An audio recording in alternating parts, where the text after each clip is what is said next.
इसलिए धर्म रथ। और मैं कहता हूं हमारे जीवन का सर्वाधिक महत्वपूर्ण अंग है धर्म,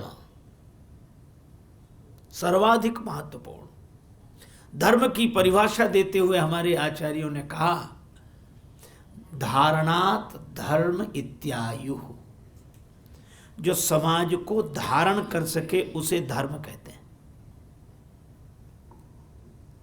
हम लोग कितने व्यवस्थित बैठे हैं, यहां बोलने वाला बैठा है, यहां सुनने वाले बैठे हैं, तो सब अपनी अपनी व्यवस्था से अलग अलग बैठे हैं कि नहीं? मैं कहता हूं एक आदमी की अंगूठी खो गई। वो एक महात्मा से बोला कि हमारी अंगूठी नहीं मिल रही, आप सर्वज्ञ हो, आप बताओ कहाँ गई अंगूठी। महात्मा बोले मैं बता दूंगा। तो महाराज बताओ, कुर्ते की जेब में कि संदूक में, तकिए के नीचे, कहाँ? महात्मा बोले अंगूठी कहीं भी हो, पर जहां भी होगी सोने से अलग नहीं होगी। तो अंगूठी सोने से तो अलग नहीं है, लेकिन अंगूठी उंगली में ही तो पहनी जाएगी। कंगन सोने से तो अलग नहीं है, पर कंगन हाथ में ही पहना जाएगा। जंजीर सोने से अलग नहीं है, लेकिन जंजीर गले में ही पहनी जाएगी। और वैसे सोना है भाई, यही मैं बता रहा हूं कि यह जितने लोग दिखाई देते हैं ये किसी से भी अलग हो, परमात्मा से अलग नहीं है। सर्वम खलविदम ब्रह्म, लेकिन परमात्मा है ये तो हमने जाना, लेकिन हमारा हो नहीं सब कुछ नहीं, हम बने भी हैं। अच्छा, बने हैं कि नहीं? अच्छा, वैसे भी देखो, जब किसी का विवाह होता है, दूल्हा दुल्हन नए नए, उनको क्या बोलते हैं हम लोग? बनना। और दुल्हन को बोलते हैं बननी। बुंदेलखंड में कहते बना बनी। इसका मतलब ये है नहीं, बने हैं। ये दूल्हा बना है और दुल्हन बनी है। तो हम चाहते हैं कि इन बना बनी में बना बनी बनी रहे। अच्छा, जब ये बनते हैं दो, बना बनी, फिर ये बनाते हैं, संसार बड़ा होता चला जाता है। तो सही बात यह है कि हम हैं और हम बने हैं। तो हम हैं तो एक और बने हैं अनेक। तो ये अनेक जो बने हैं उसको किस अंग में रहना है? सोना तो एक है पर आभूषण अनेक हैं। जब आभूषण बनते हैं तो कौन सा आभूषण किस अंग के लिए है यह निर्णय करता है धर्म। धर्म कहता है कि अंगूठी उंगली में पहनो, धर्म कहता है कंगन हाथ में पहनो, धर्म कहता है जंजीर गले में पहनो, और ज्ञान कहता है कि ये सब परमात्मा है। तो एक को जानकर अनेक तरह का व्यवहार करना, यही हमारे यहाँ का सनातन धर्म है। अच्छा, यहाँ हम लोग इतने बैठे हैं, अगर धर्म ना हो तो कोई व्यवस्था हो ही नहीं सकती, कोई व्यवस्था नहीं हो सकती। इसीलिए राम जी को क्या कहा गया वाल्मीकि रामायण में? रामो विग्रहवान धर्म। राम जी साक्षात धर्म है। और इसलिए मुझे लगता है कि धर्म व्यवस्था भगवान श्री राम से सीखनी चाहिए। अच्छा, आप देखो धर्म कितना सूक्ष्म है, कितना सूक्ष्म। आप के पास एक तरुणी बैठी है और वह तरुणी आपकी पत्नी है, तो तो आपका उसके प्रति दूसरा भाव होगा। और वैसी ही तरुणी एक और बैठी है, वह आपकी बहन है, तो उसके प्रति आपका दूसरा भाव होगा। और मुझे लगता है कि इतना व्यवस्थित किसने किया है? ये केवल धर्म के ज्ञान ने किया है, धर्म ने। ये हमारी बहन है, ये हमारे भाई हैं, ये हमारे काका हैं, ये हमारे चाचा हैं। ये धर्म ही तो व्यवस्थित रखता है। और मैं एक बात आपको बताऊं, राम जी के जीवन में धर्म है। और राम जी का धर्म बताऊं, हम लोग पहले शब्दों पर ध्यान नहीं देते थे, संबंध पर ध्यान देते थे। अरे और तो और विभीषण जी तक रावण के दरबार में धर्म की बात कहते हैं। रावण ने लात मार के निकाल दिया, निकल जा हमारे यहां से। पर विभीषण जी क्या कहते हैं? तुम पितु सरिस भले ही मोहि मारा। आप मेरे पिता के समान हैं, बड़े भाई हैं, पितृतुल्य हैं, मार दिया कोई बात नहीं। पर राम भजे हित होई तुम्हारा, भगवान के भजन से ही तुम्हारा भला होगा। कोई कहेगा, आज तो भाई की कौन कहे, पिता कह दे तो लोग कहते हैं अरे भाई तुम्हारे पिता हैं, कह दिया तो क्या। मैं धार्मिक परिवारों की बात नहीं कहता, पर जहां धर्म का संस्कार नहीं है, ऐसे लोग क्या कहते हैं, होंगे पिता, क्या इसके लिए पिता हैं? अब हम खुद पिता हैं, हमें जरूरत नहीं। किसी को गुरुजी डांट दें, का तुम्हारे गुरुजी हैं, डांट दिया तो कोई बात है, अरे हम दूसरे बना लेंगे, हमें क्या है? यह हमारी दशा है। लेकिन विभीषण जी कहते हैं आप पिता के समान हैं, मेरे ज्येष्ठ भाई हैं, मार दिया कोई बात नहीं। बात की कौन कहे, विभीषण जी धर्म के कारण लात सहन कर लेते हैं। और मुझे लगता है कि सहनशीलता केवल धर्म से आती है।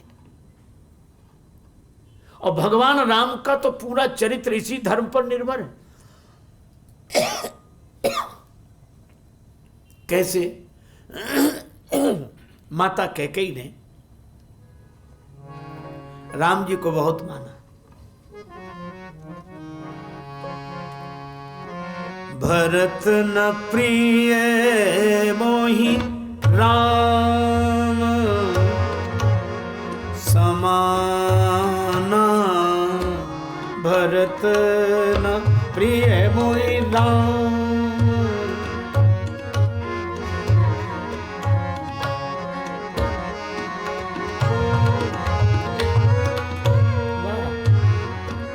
सदा कहूँ यह सब जग जाना,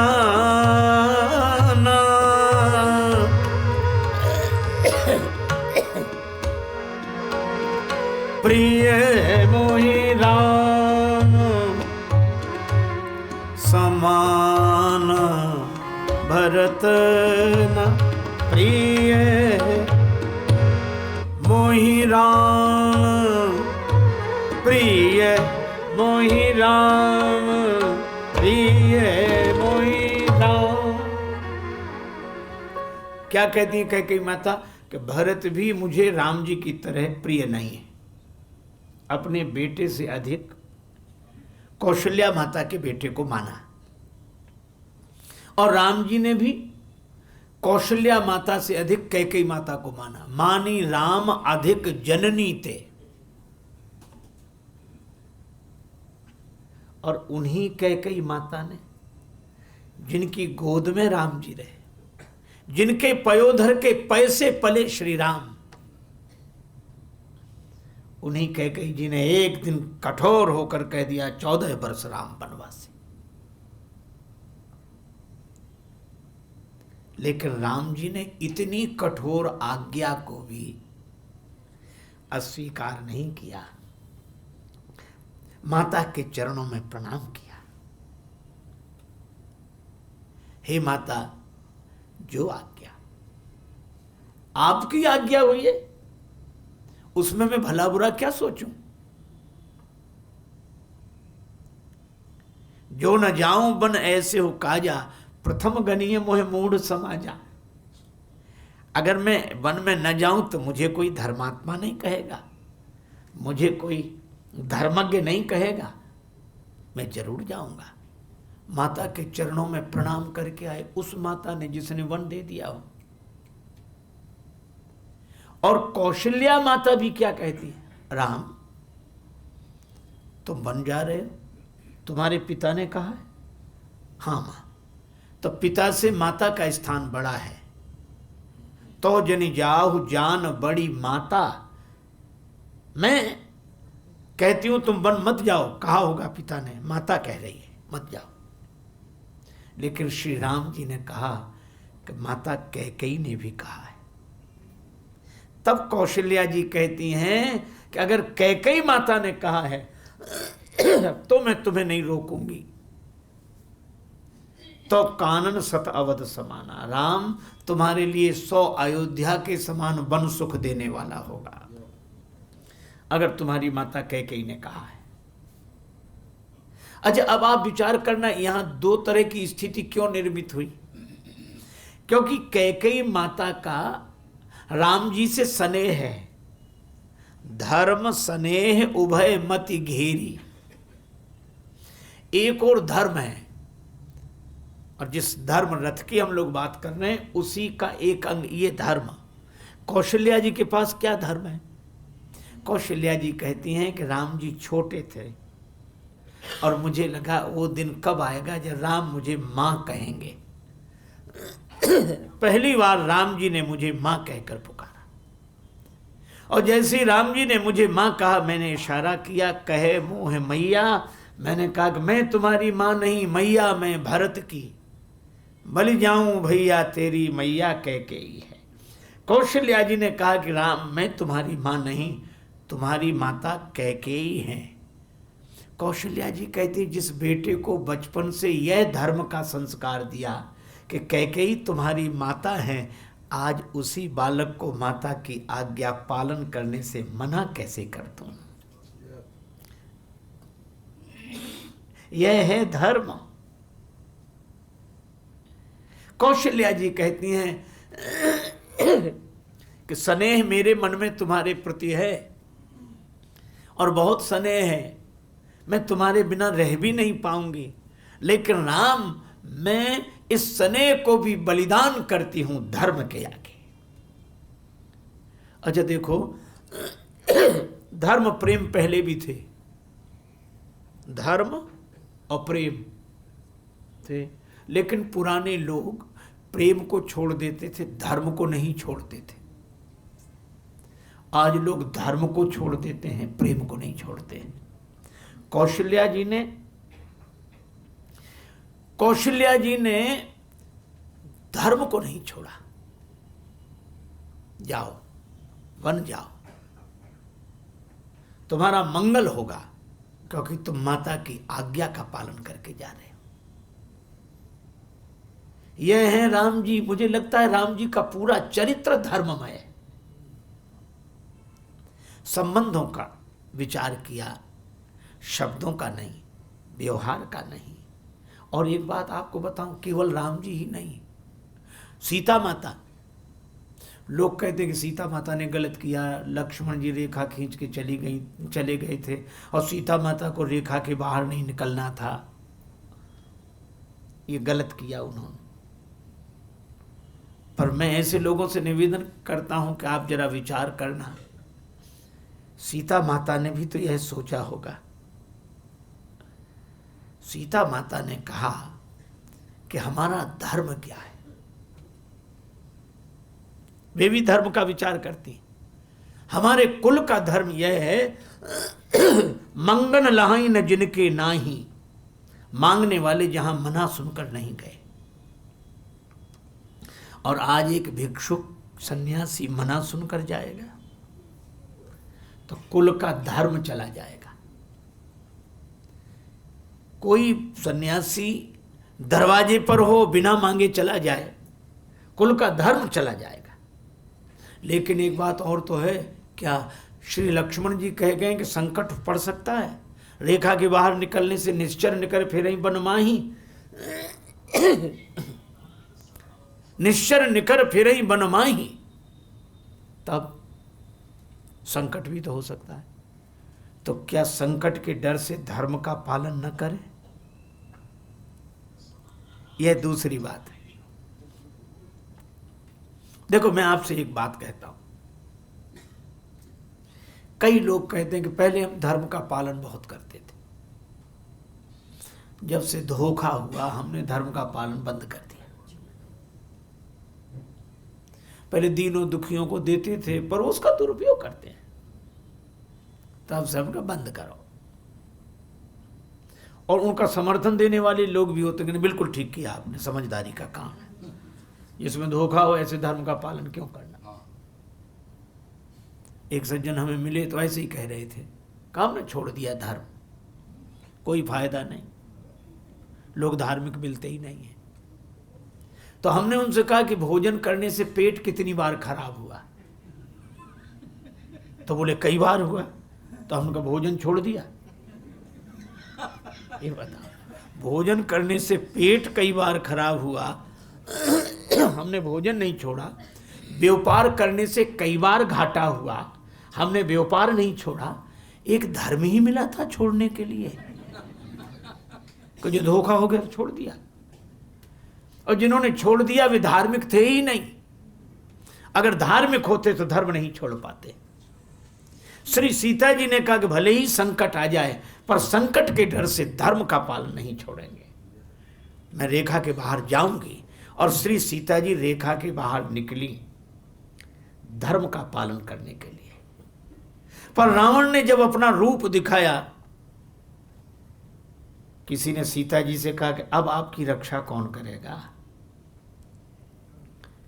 ये रावण आसुरी रूप में आपके सामने प्रकट हो गया, अब आपकी रक्षा करने वाला कोई नहीं है, न राम जी हैं न लक्ष्मण जी हैं, कोई नहीं है, अब आपकी रक्षा कौन करेगा? श्री सीता जी ने कहा धैर्य पूर्वक कि हमारी रक्षा होगी। का कौन रक्षा करेगा? श्री सीता जी ने कहा यदि मैंने धर्म की रक्षा की है तो धर्म मेरी रक्षा करेगा। धर्मो रक्षति रक्षितः, ये धर्म। और सचमुच श्री सीता जी अगर बाहर न निकलती तो रावण का असली रूप समाज के सामने कैसे प्रकट होता।